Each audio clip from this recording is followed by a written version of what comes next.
News ವರೆಗೆ ಸ್ವಾಗತ. ನಾನು ರಾಯಚೂರು ಮತ್ತು ಬಳ್ಳಾರಿ ತೆರಳುತ್ತೇನೆ. ಸೇತುರಾಮ್, ನಿಮ್ಮನ್ನು ಕೇಳ್ತೀನಿ, ಅಧ್ಯಯನ ಟ್ರಿಪ್ ಹೋಗೋರು ಹೆಂಡತಿ ಮಕ್ಕಳನ್ನ ಯಾಕೆ ಕರ್ಕೊಂಡು ಹೋಗ್ಬೇಕು? ಅವ್ರು ಯಾವ ಅಧ್ಯಯನ ಮಾಡ್ತಾರೆ? ಇಲ್ಲಿ ಅಫ್ಕೋರ್ಸ್ ಎರಡು ಮಾತು ಆಗಲೇ ಬಂತು. ನಾನು ನನ್ನ ಡಿಪಾರ್ಟ್ಮೆಂಟ್ಲಿದ್ದಾಗ ಯಾರೋ ಹೇಳಿದಾಗ ಹೇಳ್ತಿದ್ದೆ, ನನ್ನ ಹೆಂಡತಿಗೆ ಯಾರೋ ಸೀರೆ ತಂದು ಕೊಟ್ಟರೆ ಏನನ್ಸುತ್ತೆ ಅಂತ. ಅಸಹ್ಯ ಆಗತ್ತೆ. ಹಾಗೆ ನನ್ನ ಹೆಂಡತಿ ಯಾವುದೋ ಟ್ರಿಪ್ಗೆ ಸರ್ಕಾರದ ಕಾಸು ತಗೊಂಡು ಹೋಗ್ತೀನಿ ಅಲ್ಲ. ಬೇಸಿಕಲಿ ಏನಾಗತ್ತೆ, ಇದು ಎಲ್ಲೋ ಒಂದು ಕಡೆ ಖರ್ಚು ಶಾಸಕರು ಭರಿಸ್ತಾರೆ, ಆದ್ರೆ ಉಳಿದೆಲ್ಲ ಖರ್ಚು ವೆಚ್ಚಗಳು ಕೂಡ ಅಲ್ಲೇ ಇನ್ಕ್ಲೂಡ್ ಆಗುತ್ತೆ. ಭರಿಸ್ತಾರೆ ಅಂತಾರೆ, ಯಾವ್ದು ಲೆಕ್ಕ ಯಾವುದಿದೆ ಹೇಳಿ ಭರಿಸೋದಕ್ಕೆ. ಮತ್ತೆ ಎರಡನೇದು, ಅಧ್ಯಯನಕ್ಕೆ ವಿಷಯ ಯಾವ್ದು ನಿರ್ಧಾರ ಆಗಬೇಕು, ಆ ವಿಷಯ ಅರ್ಥ ಆಗುವಂತ ಶಾಸಕ ಹೋಗ್ಬೇಕಲ್ವಾ. ಎಲ್ಲ ವಿಷಯದ ಅಧ್ಯಯನ ನಾನು ಮಾಡ್ಲಿಕ್ಕೆ ನನಗೆ ಇನ್ನೂ ಒಂದು ಅರ್ಥ ಆಗ್ತಾ ಇಲ್ಲ. ಯಾವುದೋ ಒಂದು ಬೇಸಿಕ್ ವಿದ್ಯೆ ಒಂದಿರುತ್ತೆ, ಅದಕ್ಕೆ ಸಂಬಂಧಪಟ್ಟ ಅಧ್ಯಯನ ನಾನು ಮಾಡ್ಲಿಕ್ಕೆ ಸಾಧ್ಯ. ನನ್ನ ಕೃಷಿಗೆ ಹಾಕಿದ್ರೆ ನಾನು ಏನ್ ಮಾಡಬಲ್ಲೆ? ಕರೆಕ್ಟ್. ಹಾಗಾಗಿ ಒಂದು ಅಧ್ಯಯನ ಯಾವುದು ಅಲ್ಲ, ಈ ಕಮಿಟಿಯಲ್ಲಿ ರಚನೆ ಮಾಡೋದೇನು ಗೊತ್ತಾ? ನಿಮ್ದು 4 ಕಮಿಟಿ ಒಬ್ಬರಿಗೆ ಹಾಕೋದು, ಇನ್ನೊಂದು 4 ಜನಕ್ಕೆ. ಅವ್ರು ಯಾರ ಇಂಟ್ರೆಸ್ಟ್, ಯಾವ ಸಬ್ಜೆಕ್ಟ್ ಏನು ನೋಡೋದಿಲ್ಲ. ಇದು ಮ್ಯಾನ್ ಪವರ್ ಕಾನ್ಸೆಪ್ಟ್ ಅಲ್ವಲ್ಲ. ಒಂದು ಅಧ್ಯಯನದ ವಿಷಯ, ಎರಡು ಅಧ್ಯಯನ ಮಾಡೋದಕ್ಕೆ ಕಮಿಟಿಯಲ್ಲಿ ಹೋಗುವಂತ ಮನುಷ್ಯನ ಯೋಗ್ಯತೆ ಅಂದ್ರೆ ನಾನು ಹೇಳ್ತಾ ಇರೋದೇನು, ಅವ್ರು ಏನು ಕಲ್ತಿದ್ದಾರೆ, ಅವ್ರಿಗೆ ಈ ವಿಷಯದ ಬಗ್ಗೆ ಎಷ್ಟು ಅರಿವಿದೆ, ಇನ್ನು ಮುಂದೆ ಏನಾದರೂ ಹೇಳಿದ್ರೆ ಅರ್ಥ ಆಗತ್ತಾ, ನೋಡಿದ್ರೆ ತಿಳ್ಕೊಳ್ಳೋ ಚೈತನ್ಯ ಇದೆಯಾ. ಮೂರನೇದು, ಯಾರು ಅರೇಂಜ್ ಮಾಡಬೇಕು ಅವ್ರು ಹೇಳದ ಹಾಗೆ. ಮಧ್ಯಾಹ್ನ ಏನು ಗೊತ್ತಿದೆ, ಟ್ರಾವೆಲ್ಸ್ ಏಜೆನ್ಸಿಗೆ ಕೊಟ್ಬಿಡ್ತಾರೆ. ಅವರು ಒಂದು 5-6 ಸ್ಪಾಟ್ಗಳು ಫಿಕ್ಸ್ ಮಾಡಿದ್ದಾರೆ ನೋಡಿ. ಸೈಟ್ ಸೀಯಿಂಗು, ಮ್ಯೂಸಿಯಮ್ಮು, ಪಾರ್ಕು, ಇದೇ ರೀತಿಯಲ್ಲಿ ಇರೋದು. ಇಲ್ಲಿ ಯಾವುದೇ ಇವಾಗ ಇದು ಎಲ್ಲಿವರೆಗೂ ಬಂತು ಅಂದ್ರೆ, ನಾನು ಆಫೀಸ್ ಕೆಲಸಕ್ಕೆ ಹೋಗ್ಬೇಕಾದ್ರೆ ನಮ್ಮ ಫ್ಯಾಮಿಲಿಯನ್ನು ಕರ್ಕೊಂಡು ಹೋದಾಗ. ನಾನು ವೆಂಕಟೇಶ್ ಮೂರ್ತಿ ಮುನ್ನ ಯಾಕೆ ಕೇಳ್ತಾ ಇದ್ದೇನೆ ಅಂತಂದ್ರೆ, ನೀವು ಕೂಡ ಅನೇಕ ಅಧ್ಯಯನ ಟ್ರಿಪ್ಗಳೇ ನೋಡಿದ್ರಿ, ತಿಳ್ಕೊಂಡಿದ್ರಿ. ಇವತ್ತು ನಮ್ಮಲ್ಲಿ ಇರ್ತಕ್ಕಂಥ ಈಗಾಗಲೇ ಟೀಮ್ ಹೋಗಿದೆ, ಅಲ್ಪಸಂಖ್ಯಾತ ಹಿಂದುಳಿದ ವರ್ಗಗಳ ಸಮಿತಿ ಎಲ್ಲ ಅವರ ಪ್ಲಾನ್ ನೋಡ್ತಾ ಇದ್ರೆ, ಸೈಟ್ ಸೀಯಿಂಗು, ಬೇಸ್ ಬೇನಿಂದ ಇದಕ್ಕೆ ವಿಮಾನದಲ್ಲಿ ಪ್ರಯಾಣ, ಅಲ್ಲಿಂದ 5 ಸ್ಟಾರ್ ವಾಸ್ತವ್ಯ, ಇದೇ ಇದೆ ಹೊರತಾಗಿ ಎಲ್ಲೂ ಕೂಡ ಅಧ್ಯಯನ ಕಂಡು ಬರ್ತಾ ಇಲ್ಲ. ಹಾಗಾದ್ರೆ ಇವರಿಗೆ ಯಾರಾದ್ರೂ ಜವಾಬ್ದಾರಿ ಇಲ್ವಾ, ಈ ಶಾಸಕರಿಗೆ?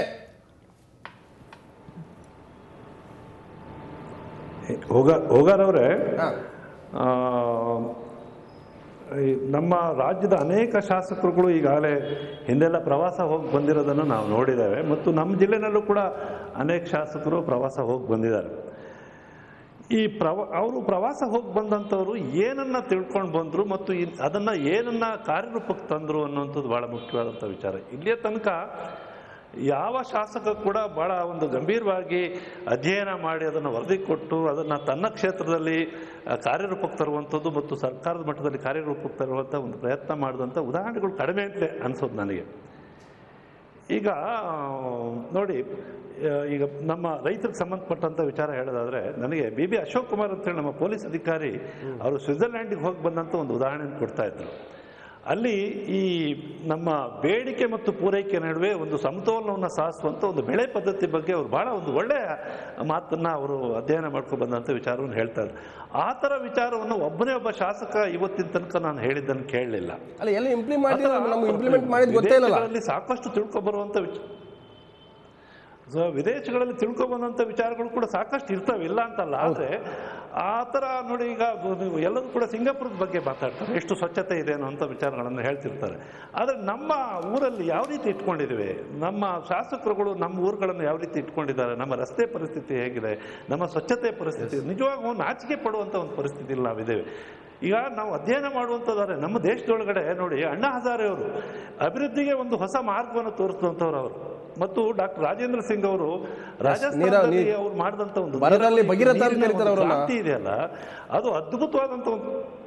ಹೌದೌದು. ಅದನ್ನ ಏನಾದ್ರೂ ಇವತ್ತು ನಮ್ಮ ಕೋಲಾರ ಮತ್ತು ಚಿಕ್ಕಬಳ್ಳಾಪುರ ಜಿಲ್ಲೆಗಳಲ್ಲೆಲ್ಲ ಈ ನೀರಿನ ಸಮಸ್ಯೆಗಳ ಬಗ್ಗೆ ಮಾತಾಡ್ತಾ ಇದ್ವಿ. ನಮ್ಮ ನೇತ್ರಾವತಿ ತಿರುವು ಯೋಜನೆ ಬಗ್ಗೆ ಎಲ್ಲ ಮಾತಾಡ್ತಾ ಇದ್ವಿ ನಾವು. ಈಗ ನಮ್ಮ ದೇಶದಲ್ಲೇ ಈ ತರ ಒಂದು ಅನುಷ್ಠಾನ ತಂದಂತ ದೊಡ್ಡ ಜನಶಕ್ತಿಯನ್ನು ಬಳಸ್ಕೊಂಡು ರಾಜೇಂದ್ರ ಸಿಂಗ್ ಮಾಡಿದ್ರಲ್ಲ, ಒಂದು ದೊಡ್ಡ ಅದ್ಭುತವಾದಂಥ ಪವಾಡ, ಅದು ದೊಡ್ಡ ಕ್ರಾಂತಿ. ಅದನ್ನ ಯಾರಾದ್ರೂ ಅಧ್ಯಯನ ಮಾಡಿ ತಿಳಿಸಿದಂತ ಕೆಲಸವನ್ನು ನಮ್ಮ ಯಾರು ಶಾಸಕರು ಮಾಡಿದ್ದನ್ನು ನಾವು ನೋಡ್ಲಿಲ್ಲ. ಖಂಡಿತ ವೆಂಕಟೇಶ್ ಮೂರ್ತಿ ಬಂದೆ. ನಾನು ಬಳ್ಳಾರಿ ತೆರಳುತ್ತೇನೆ. ಸಿರಿಗೇರಿ ಪನ್ರಾಜ್ ಇದ್ದಾರೆ, ಹಾಗೆ ನಾನು ರಜಾಕ್ ಮುಸ್ತಾಕ್ ರಾಯಚೂರಲ್ಲಿ ಕೂಡ ಇದ್ದಾರೆ. ನಾನು ಸಿರಿಗೇರಿ ಪನ್ರಾಜ್ ನಿಮ್ಮನ್ನು ಕೇಳ್ತೀನಿ. ನಮ್ಮ ಹೈದರಾಬಾದ್ ಕರ್ನಾಟಕದಲ್ಲಿ ಇವತ್ತು ಬಹಳ ಜ್ವಲಂತ ಸಮಸ್ಯೆಗಳಿದೆ. ಪ್ರಾದೇಶಿಕ ಅಸಮಾನತೆಯಿಂದ ಹಿಡಿದು ಇವತ್ತು ಮಕ್ಕಳ ಅಪೌಷ್ಟಿಕತೆ, ಮಹಿಳೆಯರ ಅಪೌಷ್ಟಿಕತೆ, ಅಂತರ್ಜಲ ಮಟ್ಟ. ಈ ಒಬ್ಬ ಶಾಸಕರು ಕೂಡ ನಮ್ಮ ಕ್ಷೇತ್ರಗಳಿಗೆ ಪ್ರವಾಸ ಅಂತ ಯಾವತ್ತೂ ಫಿಕ್ಸ್ ಮಾಡಿಲ್ಲ. ನಮ್ಮ ಕ್ಷೇತ್ರಗಳ ಸಮಸ್ಯೆನ ಅರ್ಥಕೊಳ್ತೀನಿ ಅಂತ ಯಾವತ್ತೂ ಕೂಡ ಒಂದು ವಾರಗಟ್ಟಲೆ ಅವನು ಕ್ಷೇತ್ರ ಜಿಲ್ಲಾ ಪ್ರವಾಸ ಮಾಡಿದ್ದೀಯಾ? ನಿಮ್ಗೆ ಗಮನಕ್ಕೆ ಬಂದಿದೆಯಾ? ಯಾವುದು ಮಾಡಿಲ್ಲ ಸರ್. ಇವತ್ತಿನವರೆಗೂ ಕೂಡ ಮೊಟ್ಟ ಮೊದಲನೇದಾಗಿ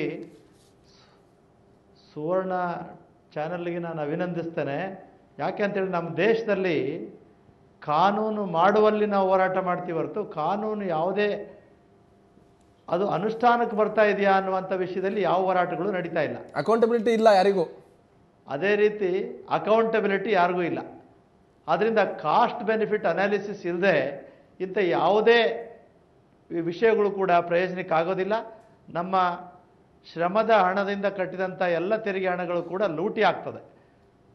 ಒಂದೇ ಮಾತಲ್ಲಿ ಹೇಳೋದಾದರೆ ನಮ್ಮ ಎಲ್ಲ ಚುನಾಯಿತ ಪ್ರತಿನಿಧಿಗಳು ಕೂಡ ಕಾನೂನಿನ ಚೌಕಟ್ಟಿನಲ್ಲಿ ಗೂಂಡಾಗಿರಿ ಮಾಡುವಂಥ ಮತ್ತು ದರೋಡೆ ಮಾಡುವಂಥ ಕೆಲಸವನ್ನು ಮಾಡ್ತಾ ಇದ್ದಾರೆ, ನಮ್ಮ ಹಣ ದೋಚುವನ್ನ ಕೆಲಸವನ್ನು ಮಾಡ್ತಾ ಇದ್ದಾರೆ ಅನ್ನುವಂಥದ್ದು. ಆದ್ದರಿಂದ ನಾವು ಎರಡೇ ವರ್ಗವಾಗಿ ಉಳ್ಕೊಂಡಿದ್ದೇವೆ ಈಗ. ಒಂದು ದುಡಿಯುವ ವರ್ಗ, ಒಂದು ದೋಚುವ ವರ್ಗ. ದುಡಿಸಿಕೊಳ್ಳುವ ವರ್ಗ. ದೋಚುವ ವರ್ಗದ ನಾಯಕತ್ವವನ್ನು ರಾಜಕಾರಣಿಗಳು, ವಿಶೇಷವಾಗಿ ಶಾಸಕರುಗಳು ತಗೊಂಡಿದ್ದಾರೆ. ಈಗ 371 ಅನುಷ್ಠಾನ ಮಾಡುವಲ್ಲಿ ನಾವು ಅಷ್ಟೆಲ್ಲ 22-30 ವರ್ಷ ಹೋರಾಟ ಮಾಡಿ ಇದು 371 ತಿದ್ದುಪಡಿ ತಂದರೆ ಈಗ ಹಿಂದಿನ ಕೆಲವು 2-3 ತಿಂಗಳಲ್ಲೇ ಸರ್ಕಾರದ ಆದೇಶಗಳನ್ನು ಧಿಕ್ಕರಿಸಿ ಇಲ್ಲಿ ಅಪಾಯಿಂಟ್ಮೆಂಟ್ಗಳು ನಡೀತಾ ಇದ್ದಾವೆ. ಅದಕ್ಕೆ ಒಬ್ಬರು ಕೂಡ ಸ್ಪಂದಿಸಲಿಲ್ಲ. KMFಗೆ ಅಧ್ಯಕ್ಷರಾಗಿರುವಂಥ ಸೋಮಶೇಖರ ರೆಡ್ಡಿಯವರು ಸ್ಪಂದಿಸಿಲ್ಲ. ನಮ್ಮ ಜಿಲ್ಲಾ ಉಸ್ತುವಾರಿ ಮಂತ್ರಿಗಳಾದಂಥ ಪರಮೇಶ್ವರ ನಾಯಕರವರು ಅವರದೇ ಇಲಾಖೆಯಲ್ಲಿ ಅಪಾಯಿಂಟ್ಮೆಂಟ್ಗಳಾದರೂ ಕೂಡ ಅವಕ್ಕೆ ಅವರು ಸ್ಪಂದಿಸೋದಿಲ್ಲ. ಆದ್ದರಿಂದ ಇವರು ಸ್ಪಂದಿಸ್ತಾರೆ ಅನ್ನುವಂಥ ಆಸೆಯನ್ನು ನಾವು ಇಟ್ಕೊಳ್ಳೋಕೆ ಆಗೋದಿಲ್ಲ. ನಿಮ್ಮಂಥ ಪ್ರಬುದ್ಧರು ಮತ್ತು ಜನಸಾಮಾನ್ಯರು ಕೂಡ ಇಲ್ಲಿ ಯಾವುದೇ ಹಣವನ್ನು ನಾವು ಖರ್ಚು ಮಾಡುವಾಗ ಆ ಉದ್ದೇಶವನ್ನು ಈಡೇರುವ ದಿಕ್ಕಿನಲ್ಲಿ ಕೆಲಸ ಮಾಡಿದ್ದಾರೆ ಇಲ್ಲ ಅನ್ನುವಂಥದ್ದು ನೋಡುವಂಥದ್ದು. ಪನ್ರಾಜ್ ಅವರೇ, ನಾನು ರಾಯಚೂರು ತೆರಳ್ತೀನಿ. ಅಲ್ಲಿ ರಜಾಕ್ ಮುಸ್ತಾಕ್ ಅವರೇ, ನನ್ನ ₹1 ಲೆಕ್ಕ ಕೇಳುವಂತ ಅಧಿಕಾರ ನನಗಿದೆ, ನಿಮಗಿದೆ. ಯಾಕಂತಂದ್ರೆ ನಮ್ಮ ದುಡ್ಡಲ್ಲಿ ಇವರು ವಿದೇಶ ಪ್ರವಾಸ ಹೋಗಿದ್ದಾರೆ. ಅವ್ರ ಖಾಸಗಿ ಪ್ರವಾಸ ಹೋಗಿದ್ರೆ ನಾವು ಕೇಳೋ ಪ್ರಶ್ನೆನಿಲ್ಲ. ಆದ್ರೆ ವಿದೇಶ ಪ್ರವಾಸದಲ್ಲಿ ಕೋಟಿಗಟ್ಟಲೆ ಹಣವನ್ನ ಇವತ್ತು ನೀರಿನಲ್ಲಿ ಹೋಮ ಮಾಡ್ತಾ ಇದ್ದಾರೆ. ಅದ್ರ ಲೆಕ್ಕ ಕೇಳುವಂಥದ್ದು. ಅವರು ಅವರ ಕ್ಷೇತ್ರಗಳಿಗೆ ಟೂರ್ ಮಾಡಲಿ. ಮೊದಲಿಗೆ ಆ ಭಾಗದಲ್ಲಿ ಇರ್ತಕ್ಕಂಥ ಹಿಂದುಳಿದ ಹೈದರಾಬಾದ್ ಕರ್ನಾಟಕವನ್ನ ಯಾವ ರೀತಿ ಅಭಿವೃದ್ಧಿ ಮಾಡಬೇಕು, ಮಹಾರಾಷ್ಟ್ರದಲ್ಲಿ ವಿದರ್ಭದಲ್ಲಿ ಯಾವ ರೀತಿ ಅಭಿವೃದ್ಧಿ ಆಗಿದೆ, ತೆಲಂಗಾಣದ ವಿಚಾರ ಇರ್ಬೋದು, ಈ ರೀತಿಯ ಅಧ್ಯಯನ ಮಾಡದೇನೆ ಇವರು ಫಾರಿನ್ಗೆ ಹೋದ್ರೆ ಏನ್ ಲಾಭ ಆಗುತ್ತೆ ಹಿಂದುಳಿದ ಹೈದರಾಬಾದ್ ಕರ್ನಾಟಕಕ್ಕೆ?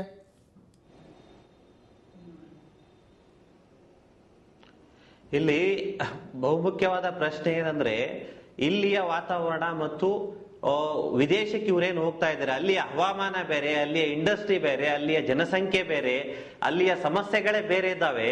ಅಲ್ಲಿ ಅಧ್ಯಯನ ಮಾಡ್ಕೊಂಡು ಬಂದು ಇಲ್ಲೇನು ಇಂಪ್ಲಿಮೆಂಟ್ ಮಾಡ್ಲಿಕ್ಕೆ ಇವರಿಗೆ ಆಗ್ತದೆ? ಕಳೆದ 20 ವರ್ಷದಲ್ಲಿ ಇವರು ನಿರಂತರವಾಗಿ ಟೂರಿಗೆ ಹೋಗ್ತಾ ಇದ್ದಾರೆ. ಅಧ್ಯಯನ ಮಾಡ್ಕೊಂಡು ಬಂದು ಇಲ್ಲಿ ತುಂಗಭದ್ರಾ ಜಲಾಶಯದಲ್ಲಿ ಇರ್ತಕ್ಕಂಥ ಹೂಳು ತೆಗಿಬೇಕು ಅಂದ್ರೆ ಆರ್ಥಿಕ ವ್ಯವಸ್ಥೆ ನಮ್ಮ ಆರ್ಥಿಕ ವ್ಯವಸ್ಥೆಯಲ್ಲಿ ಆ ಹೂಳು ತೆಗಿಲಿಕ್ಕೆ ಸಾಧ್ಯ ಆಗ್ಲಿಲ್ಲ. ಫಾರಿನ್ ಟೆಕ್ನಾಲಜಿ ಪ್ರಕಾರ ಇವರು ಹೂಳು ತೆಗಿಬೇಕು ಅಂದ್ರು ಹೂಳು ತೆಗಿಲಿಕ್ಕೆ ಸಾಧ್ಯ ಆಗ್ಲಿಲ್ಲ. ಫಾರಿನ್ ನಲ್ಲಿ ಕಲ್ತು ಬಂದಿರತಕ್ಕಂಥ ಯಾವ್ದು ಉಪಯೋಗ ಬರ್ತದೆ? ಇವತ್ತು ಚೈನಾಕ್ಕೆ ರೈತರು ಹೋಗಿ ಅಲ್ಲಿ ಕಲ್ತು ಬರ್ತಾರೆ, ಇವರು ಚೈನಾಕ್ಕೆ ಅಧ್ಯಯನಕ್ಕೆ ಹೋಗ್ತಾರೆ, ನಾವು ರೈತರ ಪರವಾಗಿ ಅಲ್ಲಿ ಅಧ್ಯಯನ ಮಾಡ್ಕೊಂಡು ಬರ್ತೀವಿ ಅಂತ. ಅಲ್ಲಿ ಹವಾಮಾನಕ್ಕೆ ಇರ್ತಕ್ಕಂಥ ಬೆಳೆಗಳೇ ಬೇರೆ, ಇಲ್ಲಿ ಹೈದರಾಬಾದ್ ಕರ್ನಾಟಕದಲ್ಲಿ ಇರ್ತಕ್ಕಂಥ ಹವಾಮಾನ ಪರಿಸ್ಥಿತಿನೇ ಬೇರೆ. ಅಲ್ಲಿದು ಇಲ್ಲಿ ತಗೊಂಡು ಬಂದು ಬೆಳಿಲಿಕ್ಕೆ ಸಾಧ್ಯ ಆಗೋದಿಲ್ಲ. ಇದೇ ಸರ್ಕಾರ ಮೊನ್ನೆ HK ಪಾಟೀಲ್ ಅವರೇ ಒಂದು ಆದೇಶವನ್ನ ಮಾಡಿದ್ದಾರೆ. ಏನಂದ್ರೆ ಸ್ಥಳೀಯ ಸಂಸ್ಥೆಗಳಲ್ಲಿ ಜಿಲ್ಲಾ ಪಂಚಾಯತ್, ತಾಲೂಕ್ ಪಂಚಾಯತ್ ನಲ್ಲಿ ಜನಪ್ರತಿನಿಧಿಗಳು ಟೂರಿಗೆ ಹೋಗಬಾರದು ಅಂತೇಳಿ ಟೂರ್ ಬ್ಯಾನ್ ಮಾಡಿ ಒಂದು ಆದೇಶ ಮಾಡ್ತಾರೆ. ಅದೇ ಆದೇಶ ತಮಗೆ ಅಪ್ಲೈ ಮಾಡಲ್ಲ ಅಂತಕ್ಕಂಥದ್ದು ಏನಿದೆ ಅಲ್ಲ, ಇದೊಂದು ಈ ಸರ್ಕಾರದ ದುರಂತ. ನಮಗ್ ಗೊತ್ತಿಲ್ಲ ಇದು ಯಾರೋ ಹೋಗ್ತಾರೆ ಯಾರೋ ಬರ್ತಾರೆ ಅಂದ್ರೆ ಯಾರ ದುಡ್ಡಿನಲ್ಲಿ ಟ್ಯಾಕ್ಸ್ ಇದರಿಂದ ಇವರು ದುಡ್ಡನ್ನ ತಗೊಂಡು ಬರ್ರಿ ನೀವು.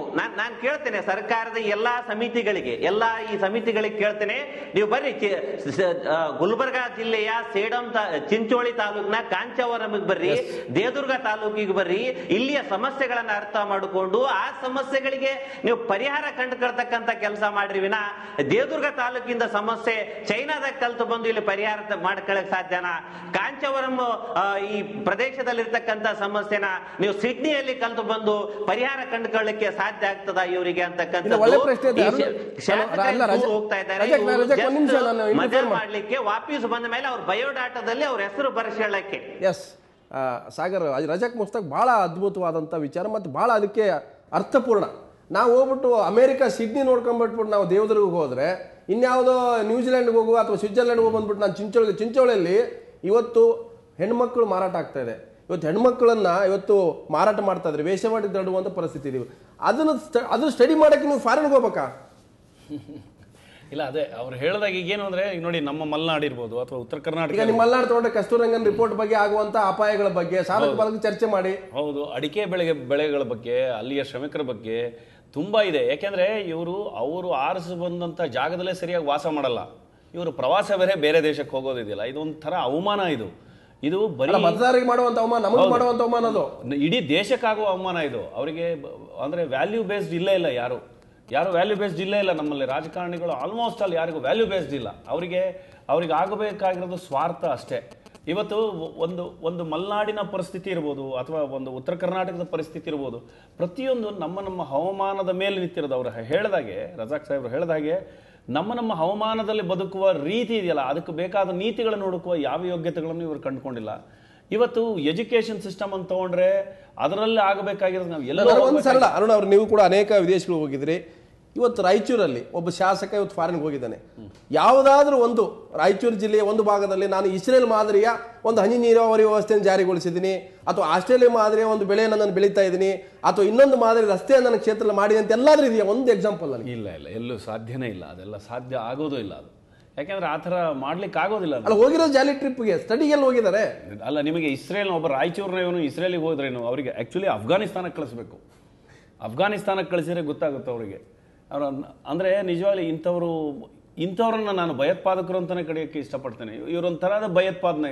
ಇವರೆಲ್ಲರೂ ಒಂಥರ ಬೇರೆ ಥರದಲ್ಲಿ ನಮ್ಮ ದುಡಿಮೆಯ, ನಮ್ಮ ಶ್ರಮವನ್ನು ಸ್ಫೋಟ ಮಾಡುವ, ನಮ್ಮ ಅಷ್ಟು ಇದನ್ನು ಹಾಳು ಮಾಡುವಂಥ ಭಯೋತ್ಪಾದಕರು ಅಂತಾನೆ ಹೇಳ್ಬೇಕಾಗತ್ತೆ ರಾಜಕಾರಣಿಗಳನ್ನ. ಈಗ ಶಿವಣ್ಣವರೇ, ಇವತ್ತು ನಾವು ಬಹಳ ಗಂಭೀರವಂತ ಇಶ್ಯೂ ಅಂತ ಹೇಳೋದಾದ್ರೆ, ಇವತ್ತು ನಮ್ಮ ದೇಶದಲ್ಲಿ ಅಥವಾ ನಮ್ಮ ರಾಜ್ಯದಲ್ಲಿ ಮಹಿಳೆಯರ ಸ್ಥಿತಿಗತಿ, ಅಥವಾ ದಲಿತ ಮಹಿಳೆಯರ ಅನುಭವಿಸೋ ಸ್ಥಿತಿಗತಿ, ಅಥವಾ ಕಾಫಿ ಪ್ಲಾಂಟೇಶನ್ ಕೆಲಸ ಮಾಡುವಂಥ ಪರಿಸ್ಥಿತಿ, ಅಥವಾ ಕಾಫಿ ಬೆಳೆಯ ಇದು ಪ್ರಪಂಚದಲ್ಲಿ ಯಾವ ರೀತಿ ಏರುಬೀಳು ಆಗ್ತಾ ಇದೆ, ಅಥವಾ ಮೆಣಸು ಇರ್ಬೋದು, ಅಥವಾ ಅಡಿಕೆ ಇರ್ಬೋದು, ತೆಂಗಿರ್ಬೋದು, ಇದನ್ನು ಸ್ಟಡಿ ಮಾಡೋಕ್ಕೆ ಎಲ್ಲಾದರೂ ನಾನು ನೋಡ್ತಾ ಇದ್ದೀನಿ. ಹೋಗಿರ್ತಕ್ಕಂಥ ಟೀಮಲ್ಲಿ ಯಾವುದೇ ಒಂದು ವಿಷಯದ ಬಗ್ಗೆ ಒಂದೇ ಒಂದು ಇಲ್ಲಿ ಮಾಹಿತಿ ಇಲ್ಲ.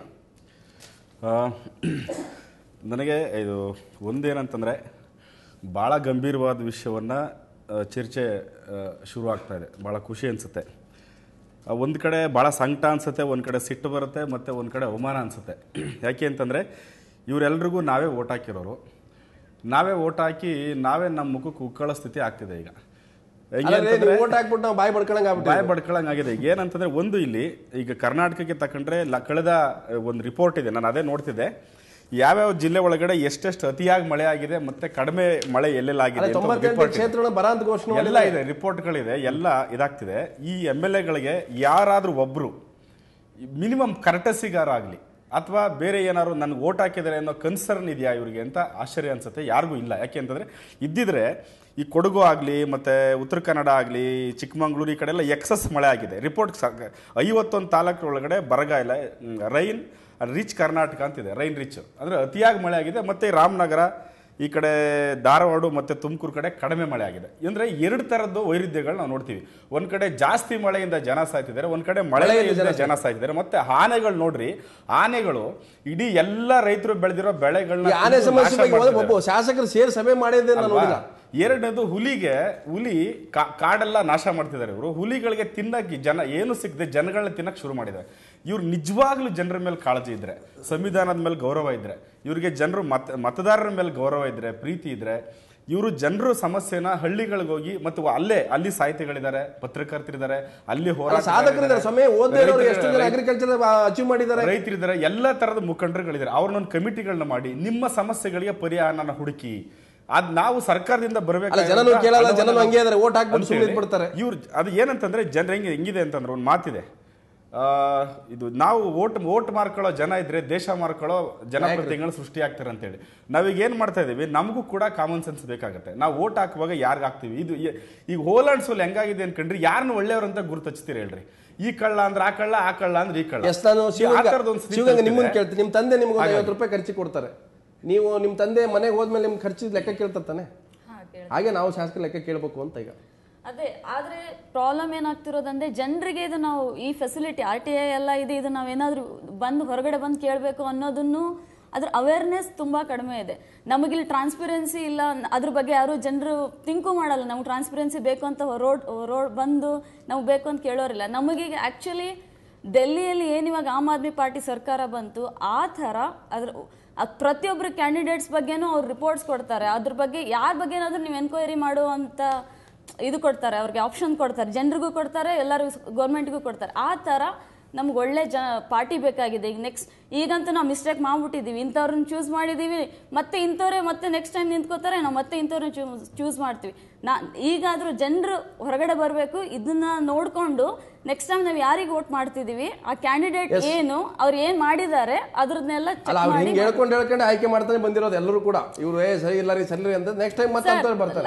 ಒಂದೇ ಎಕ್ಸಾಂಪಲ್, ಲಾಸ್ಟ್ ಇದ್ರಲ್ಲಿ ಒಬ್ರು ಯಾರೋ ವಿಧಾನಸೌಧದಲ್ಲಿ ಬ್ಲೂ ಫಿಲ್ಮ್ ನೋಡಿದ್ರು, ಅದೇ ಕ್ಯಾಂಡಿಡೇಟ್ಗೆ ಮತ್ತೆ ಟಿಕೆಟ್ ಕೊಟ್ಟಿದ್ರು, ಅದೇ ಕ್ಯಾಂಡಿಡೇಟ್ ವಿನ್ ಆಗಿದ್ದಾರೆ.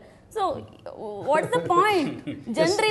ಹೇಳುವಂತ ನಿಜ ಕೂಡ ಅದನ್ನ ಈಗ ನಾವು ಬೇರೆ ಮಾತಾಡುವಂತದಿರ್ಬೋದು, ಬಟ್ ಅವಳು ವಿದ್ಯಾರ್ಥಿನಿಯಾಗಿ ಅವಳು ಹೇಳ್ತಕ್ಕಂಥ ರವಿಗಡೆ ಒಂದು ನನಗೆ ಬಹಳ ಅಚ್ಚರಿ ಮತ್ತು ಬಹಳ ಬೇಸರ ಆಗಿರ್ತಾರೆ. ಅರ್ಜಿ ಸಮಿತಿಯವರು ಕೂಡ ಫಾರಿನ್ ಹೋಗಿದ್ದಾರೆ.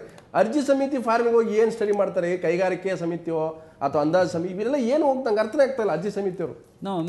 ಫುಕರ್, ನಾನು ಅದನ್ನೇ ನೋಡ್ತಾ ಇದ್ದೆ. ಇವಾಗ ಇದನ್ನ ಯಾರಾದರೂ ಒಬ್ರು ಸ್ಪಷ್ಟಪಡಿಸ್ಬೇಕು, ಇದು ಅಧ್ಯಯನ ಪ್ರವಾಸನೋ ಅಥವಾ ನಮ್ದು ಜಾಲಿ ಟ್ರಿಪ್ ಅಂತ. ಕೆಲವೊಂದು ಕಂಪ್ನಿಗಳಲ್ಲಿ ಇರುತ್ತೆ, ನಮ್ದು ಪ್ರವಾಸಕ್ಕಾಗಿ LTC ನೀವು ಇಷ್ಟು ಖರ್ಚು. ಈಗ ನಮ್ಮ ಶಾಸಕರಿಗೆ ಎಲ್ಲಾನು ಕೊಟ್ಟಂಗೆ ನಿಮ್ಮ ಇದ್ರದ್ದು ಯಾವ್ದು ಪೆಟ್ರೋಲ್ ಬಾಡಿಗೆ ಇಷ್ಟು, ನಿಮ್ಮ ಮನೆ ಕಟ್ಕೊಳಕ್ಕೆ ಇಷ್ಟು ಕೊಟ್ಟಂಗೆ ಆ ತರದ LTC ಇದು. ಇದು ಆಕ್ಚುಲಿ ಏನಾಗುತ್ತೆ ಅಂದ್ರೆ ಕೆಲವೊಂದ್ ಸತಿಗೆ ಈ LTC ಅಥವಾ ಇದು ಅಧ್ಯಯನ ಟ್ರಿಪ್ ಅನ್ನೋದನ್ನ ಒಂದು ಇದು ಮಾಡ್ಬೇಕು. ಇವರು LTC ಏನಾದ್ರು ಅಧ್ಯಯನ ಟ್ರಿಪ್ ಅಂತ ನಮ್ಮ ಜನರ ಕಣ್ಣೆರ್ಚಕ್ಕೆ ಹೇಳ್ತಿದ್ರೆ ಸುಳ್ಳು ಅನ್ನೋದನ್ನ ನಾವು ಸ್ಪಷ್ಟವಾಗಿ ಹೇಳ್ಬೇಕು. ಅದನ್ನ ಯಾರು ಕ್ಲಾರಿಫೈ ಮಾಡ್ತಿಲ್ಲ. ಆಮೇಲೆ ಎರಡನೇದು ನಾನು ಹೇಳ್ದಂಗೆ ಇದಕ್ಕೆ ಜವಾಬ್ದಾರಿನೇ ಇಲ್ಲ, ಯಾರು ಜವಾಬ್ದಾರಿನೇ ತಗೊಳ್ಳದೇ ಇರುವಾಗ ಈ ಥರದ್ದೆಲ್ಲ ಖಯಾಸ್ ಆಗುತ್ತೆ. ಫಸ್ಟ್ ನನ್ನ ಪ್ರಕಾರ ಇವಾಗ ನಾವು ಟ್ರಾನ್ಸ್ಪರೆಂಟ್ ಸರ್ಕಾರವನ್ನು ಮಾಡ್ತೇವೆ, ಕರಪ್ಷನ್ ಫ್ರೀ ಸರ್ಕಾರವನ್ನು ಮಾಡ್ತೀವಿ. ಕರಪ್ಷನ್ ಅಂದರೆ ಬರೀ ಕರಪ್ಷನ್ ಅಷ್ಟೇ ಅಲ್ಲ, ಈ ಥರದ್ದು ಆಗ್ತಿರುತ್ತೆ. ನನ್ನ ಪ್ರಕಾರ ಸಿದ್ದರಾಮಯ್ಯ ಅವರು ಇದನ್ನ ಜವಾಬ್ದಾರಿ ತಗೊಂಡು ಇದನ್ನ ಈ ಟ್ರಾವೆಲ್ ಏಜೆನ್ಸಿ ರ್ಯಾಕೆಟಿಂದ ಹೊರಗಡೆ ತೊಗೊಂಬಂದು ಬ್ರಿಂಗ್ ಇಟ್ ಟು ದ ಅಧ್ಯಯನ ಅಂತಂದ್ರೆ, ನೀನು ಅಧ್ಯಯನ ಸಂಸ್ಥೆಗಳಿದಾವೆ ನಮ್ಮ ಹತ್ರ, ಅಧ್ಯಯನ ಸಂಸ್ಥೆಗಳ ಮೂಲಕ ಕಳಿಸ್ಕೊಡಿ. ಆ ಜವಾಬ್ದಾರಿ ಯಾರಾದ್ರೂ ಒಬ್ರು ತಗೋಬೇಕಲ್ಲ, ಐದರ್ ಸ್ಪೀಕರ್ ಆದ್ರೂ ತಗೋಬೇಕು ಅಥವಾ CM ಆದ್ರೂ ತಗೋಬೇಕು. ನಾನು ರವಿಗಡೆ ನಾವು ರಾಜ್ಯ ಜನರನ್ನು ಕೂಡ ಈ ಪ್ರಶ್ನೆಯನ್ನು ಕೇಳಿದ್ವಿ. ನೀವು ಮೊದಲು ಫಾರಿನ್ ಟ್ರಿಪ್ ಬಿಟ್ಬಿಡಿ, ನಿಮ್ಮೂರ ಕಡೆ ಹೊರಡಿ, ನಿಮ್ಮೂರಲ್ಲೇ 1000 ಸಮಸ್ಯೆಗಳಿದಾವೆ, ಅದನ್ನು ಅಧ್ಯಯನ ಮಾಡಿ ಅದಕ್ಕೆ ಪರಿಹಾರ ಕೊಡಿ ಅನ್ನೋಂಥ ಪ್ರಶ್ನೆ ಕೇಳಿದ್ವಿ. ಫಾರಿನ್ ಟ್ರಿಪ್ ಬಿಡಿ, ನಿಮ್ಮೂರಿಗೆ ಹೊರಡಿ ಅನ್ನೋಂಥ ಪ್ರಶ್ನೆಗೆ ಜನ ಏನು ಉತ್ತರ ಕೊಟ್ಟಿದ್ದಾರೆ ನೋಡೋಣ. ಸೊ ಈ ವಿಚಾರದಲ್ಲೂ ಕೂಡ ರಾಜ್ಯದ ಜನ ಶಾಸಕರು ವಿದೇಶಿ ಪ್ರವಾಸ ರದ್ದುಗೊಳಿಸಿ ತಮ್ಮ ಕ್ಷೇತ್ರದಲ್ಲಿ ಪ್ರವಾಸ ಮಾಡಬೇಕಾ ಅಂತ ನಾವು ಪ್ರಶ್ನೆಯನ್ನ ಜನರಿಗೆ ಕೇಳಿದ್ವಿ. ಜನ ಏನು ಹೇಳಿದ್ದಾರೆ ಬನ್ನಿ ನೋಡೋಣ. ಹೌದು, ಆ ಫಾರಿನ್ ಟ್ರಿಪ್ ಬೇಕಾಗಿಲ್ಲ, ರದ್ದು ಮಾಡಿ, ಮೊದಲು ನಮ್ಮೂರ ಕಡೆ ಬನ್ನಿ, ನಮ್ಮ ಸಮಸ್ಯೆ ಕೇಳಿ, ನಮ್ಮನ್ನ ನೀವು ವಿಚಾರಿಸಿದ್ರೆ ನಮ್ಮಲ್ಲೇ 108 ವಿಷಯಗಳಿರ್ತವೆ, ನಾವು ನಿಮ್ಗೆ ಹೇಳ್ತೀವಿ, ಅಧ್ಯಯನಕ್ಕೆ ನಿಮ್ಗೆ ಅವಕಾಶ ಸಿಗುತ್ತೆ ಅಂತ ಹೇಳಿದವರು 93% ಜನ ಇದ್ದಾರೆ. ಇಲ್ಲ ಪರವಾಗಿಲ್ಲ, ಹೋಗ್ಲಿ, ಇವ್ರು ಜಾಲಿ ಮಾಡಲಿ, ಮಜಾ ಮಾಡಲಿ, ತೊಂದರೆ ಇಲ್ಲ, ನಮ್ಮ ದುಡ್ಡು ಖರ್ಚು ಮಾತ್ರ ಆಗಲಿ ಅಂತ ಹೇಳಿದವರು 7% ಇದ್ದಾರೆ. ಸೊ ಬಹುತೇಕ 100ಕ್ಕೆ ಜನ ಇದನ್ನ ಒಪ್ಪಿಲ್ಲ ಅಂತಲೇ ಹೇಳ್ಬೋದು ಅಂದಾಜು ಪ್ರಮಾಣದಲ್ಲಿ. ಸೊ ಶೇತರಾಮ್ ಅವರೇ, ಇವತ್ತು ಪ್ರಶ್ನೆ ಇರತಕ್ಕಂಥದ್ದು ನಮ್ಮ ದುಡ್ಡು ನಮ್ಮ ಶಾಸಕರು. ಸೊ ನಮ್ಮ ಶಾಸಕರು ಫಾರಿನ್ಗೆ ಹೋಗಿ ಏನು ಮಾಡ್ತಾರೆ ಅನ್ನೋಂಥದ್ದು ಈಗ ಸ್ಪಷ್ಟ ಆಗಿದೆ, ಅದ್ರ ಬಗ್ಗೆ ಚರ್ಚೆ ಮಾಡೋದ್ರ ಅಗತ್ಯ ಇಲ್ಲ. ನಾವು ಇನ್ನು ಮುಂದಾದರೂ ಕೂಡ ಈ ರೀತಿಯ ಟ್ರಿಪ್ಪನ್ನು ಮಾಡಿದಾಗ ಬಂದ ತಕ್ಷಣ ಕೇಳುವಂಥ ಒಂದು ಏನಾದರೂ ಹೊಸ ಒಂದು ಮೆಕ್ಯಾನಿಸಮ್ ಬರಬೇಕು.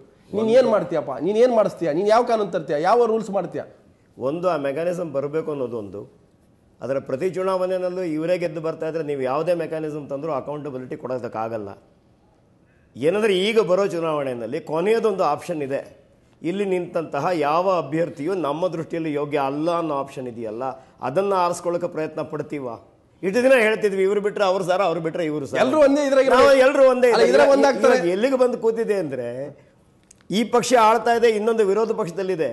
ಈಗ ಸುದ್ದಿ ಪೇಪರ್ಗಳೆಲ್ಲ ಏನು ಅಂದ್ರೆ ಅವರನ್ನು ನಾವು ಕರೆಸ್ಕೋತಾ ಇದೀವಿ. ಮತ್ತೆ ಹಿಂದೆ ಜಗದೀಶ್ ವಿವಾದ ಆಯ್ತು, ಬಹಳ ಅವಮಾನ ಆಗ್ತದೆ ಅಂದ ತಕ್ಷಣ ನೀವು ವಾಪಸ್ ಬನ್ನಿ ಅಂತ ಜಗದೀಶ್ ಶೆಟ್ಟರ್ ಯಾರು ಬರ್ಲೂ ಇಲ್ಲ, ಬಹಳ ಜನ ಬರ್ಲೇ ಇಲ್ಲ. ಈಗ ಮತ್ತೆ ಯಡಿಯೂರಪ್ಪನವ್ರು ವಾಪಸ್ ಬರಬೇಕು ಅಂತಾರೆ, ಶ್ರೀರಾಮುಲು ವಾಪಸ್ ಬರಬೇಕು ಅಂತಾರೆ. ಅಲ್ಲಿ ಜನಾರ್ದನ್ ರೆಡ್ಡಿ ಅವರು ಜೈಲಲ್ಲೇ ಇದ್ದಾರೆ, ಯಾಕೆ ಜೈಲಲ್ಲಿ ಇಡ್ತೀರಿ ಅವರನ್ನು? ಪಾಪ ಅವ್ರೇನು ಮಾಡಿಲ್ದಲ್ಲೇ ಇದ್ರೆ ಪ್ರಶ್ನೆ ಬರೋದು ಇದು ಕಣ್ಣಿಗೆ ಕಾಣ್ತಾ ಇದೆ ಅಲ್ವಾ. ಈಗ ಬರುವ ಎಲೆಕ್ಷನ್ನಲ್ಲಾದರೂ ನಾವು ಈ ಯಾವ ಅಭ್ಯರ್ಥಿಯು ನಮ್ಮ ದೃಷ್ಟಿಯಲ್ಲಿ ನಮ್ಮನ್ನ ಪ್ರತಿನಿಧಿಸೋದಕ್ಕೆ ಯೋಗ್ಯತೆ ಇಲ್ಲ ಅನ್ನೋದನ್ನ ತಗೋತೀವ.